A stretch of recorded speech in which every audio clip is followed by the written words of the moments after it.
আমরা আজকে নতুন একটা রেস্টুরেন্ট সোহেবকে নিয়ে আসছি। ওখানে গিয়ে আমাকে হাই দিবা, হ্যাঁ? হাই দাও সবাইকে। চলেন আমরা আজকে রেস্টুরেন্টটা ঘুরে দেখি রেস্টুরেন্টটা কেমন। সোহেব কী খেতে আসছে? চলো। হ্যালো এভরিওয়ান, আসসালামু আলাইকুম। কী অবস্থা সবার? তো আমরা ঈদের ঘোরাঘুরি করতে বের হয়েছিলাম।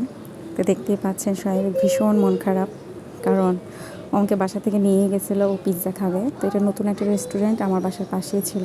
আমি জানতাম না আসলে ওদের ওখানে আইটেমগুলো কী কী ছিল, মেনু কী কী ছিল। তো ও যাওয়ার পরই যখন বললাম যে বাবা পিৎজা নাই, এই জন্য ওর ভীষণ মন খারাপ। ও ওখানে 2 মিনিট আমাকে বসতে দেয় নাই। তো একটা জায়গায় ঢুকলে তো কিছু একটা খেতে হবে, কারণ ও যেটা চাচ্ছে সেটা আমি পাচ্ছিলাম না। তো আমি এখানে একটা লাচ্ছি অর্ডার করলাম আমি খাওয়ার জন্য, ওর জন্যই। প্রচণ্ড গরম ছিল বাহিরে, এই যে ওকে আমি বারবার সাধতেছিলাম। আমি খাওয়ার টেস্ট করলাম, ভীষণ ভালো লাগছে আমার কাছে।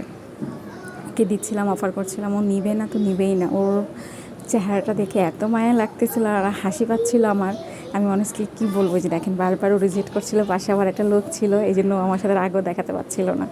তো শেষ মুহূর্তে আমি লাচ্ছিটা কোনোভাবে শেষ করে ওকে ওখান থেকে নিয়ে বের হয়ে, ও যা যা খেতে চাইলো সবই কিনে দিলাম। কিন্তু দিন শেষে কথা হচ্ছে ও পিৎজাটাই আর খেতে চায় নাই। তো যাই হোক, এটা সোহেবের ছোট্ট একটা মিনি ব্লগ ছিল। সবাই ব্লগটা দেখবেন আর বেশি করে আমাদেরকে সাপোর্ট করে দিন। আল্লাহ হাফেজ।